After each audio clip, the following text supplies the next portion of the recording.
السلام عليكم. maanta waxaan rabaa wax yar inaan idinkaga sheego Ohm's Law. Ohm's Law waxa waaye foundationka electroniga. Marka waxa Ohm's Law wuxuu wax ka sheegayaa xiriirka ka dhaxeeya riixda, qulqulka iyo cadaadiska. Marka haddii aan magacyada af Soomaali ahaan sida lagu dhaho iyo waxay yihiin marka hore ka bilowno. Voltage-ka af Ingiriiska kan lagu dhaho af Soomaali waxa lagu dhahaa riixda. Waxa laga yaabaa magac kale inaad u taqaantid, laakiin si aniga magacaan baan dictionary-ga ka helay. Marka waxaad samaysaa marka fadlan haddii aad magac kaleeto oo ka fiican u taqaanid hoos iigu soo qor. Marka riixda waxa lagu cabiraa volt mase xarafka b kaliya ha la dhahaa. haddii laga hadlayo camal 3 volt waxa la qoraa 3 b la qoraa. midda kale qulqulkana af Ingiriis waxa lagu dhahaa current, Soomaaliga qulqulka waxa lagu cabiraa ampere. amperekana waxa loo soo gaabiyaa a. kan kale cadaadiska af Ingiriis waxa lagu dhahaa resistance, waxaana lagu cabiraa ohm. ohmna waxa waaye magaca ninka ogaaday xiriirka ka dhaxeeya saddexdan xaraf. waxa lagu cabiraa ohm oo la isticmaalaa symbol kan oo Greek ah, wuxuuna u taagan yahay ohmiga.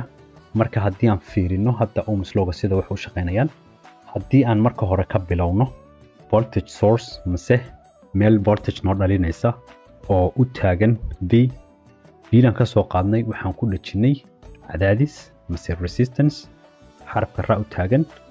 macnaheedu waxa waaye hadduu yahay 5 kilo ohm waxa waaye 5 kilo ohm ka raada ku bedelayna. marka saas ugu dhajina ka bacdina ayaga dhan hal meel common u samayno. marka fiilada qulqulkaana jira oo waxa waaye dhankan u jeeda. marka qulqulku wuxuu ka soo baxayaa intuu marayaa fiilada, kadib wuxuu dhex qulqulayaa cadaadiskan dhex qulqulayaa, kadibna wuxuu ugu soo noqonayaa minus terminalku ku soo noqonayaa. marka qulqulkiina waxaan u baxsanay xarafka e mase i af Ingiriis. marka xiriirka ka dhaxeeya waxa waaye voltage-kani waxa uu yahay ama uu u dhigma qulqulka lagu dhiftay resistance. marka resistance kaba soo qaad haddii aan dhahno hadda resistance-ku wuxuu u dhigmaa kaba soo qaad 5 kilo ohm u dhigma. voltage-kan haddaan dhahno waxa waaye waa 12 volt. sidaan qulqulka ku xisaabinayna waxa waaye raad ayaa dhankan u raraynaa. macnaheedu waxa waaye qulqulkii wuxuu noqonayaa b markii loo qaybiyo ra, midkaasoo markii aan nambaradii ku bedelno wuxuu noqonayaa 12 volt loo qaybiyay 5 kilo ohm mase 5000 ohm. markaan xisaabino kadib wuxuu noqonayaa 0.024 ampere noqonayaa. mase waxaan u soo gaabsan karnaa haddaan rabno 2.4 milli ampere. macnaheedu waxa waaye amperekii 1000 loo qaybiyo waaye. marka intaas noqonayaa. sidoo kale haddaan rabno inaan xisaabino si kaba soo qaad kan aan aqoonin isagana waxa waaye resistance wuxuu noqonayaa b loo qaybiyay e. kaba soo qaad qulqulkana hadda ka hadlaynaa, cadaadisaan ka hadlaynaa, sida wuxuu shaqeynaa haddaan soo qaadano wax la dhahay analogy mase wax la barbar dhigno.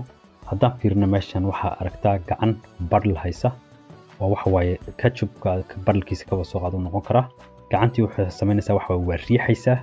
markaad riixdid ketchupka gudaha ku jira wuxuu bilaabayaa inuu soo qulqulo. waxa waaye marka mid walba haddaan mid la barbar dhigno gacantan awoodda ee ku isticmaalayso badlkan wuxuu u dhigmaa riixda mase voltage-ka. waxaan soo qulqulayana waxa waaye qulqulka mase current.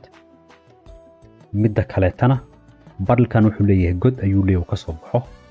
godkaasna wuxuu u dhigmaa waxaan la dhahayo cadaadiska. macnaheedu waxa waaye godku hadduu weyn yahay awood badan ma u baahnid inaad ku isticmaashid. waxa waaye wax yar haddaad taabatid iska soo daadanayaan, ketchupka iska soo daadanaya. marka haddii godku aad u yar yahayna waxa waaye awood badan inaad ku isticmaashid waaye si aad ketchup badan uga soo daadisid meesha. marka kana dib ugu soo noqono waa sidii.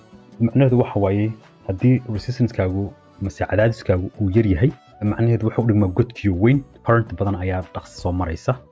marka haddii kaba soo qaad fiilo kaliya soo qaadano resistance-keedu wuxuu ku dhow yahay eber ayuu ku dhow yahay. macnaheedu waxa waaye sidaas darteeda markii laba fiilo isku taabatid isla markii waxa way gubanayaan oo macnaheedu waxa waaye waxa qulqul soo bixi kara dhan ayaa soo baxaya isla markaasna waxay way gubanayaan.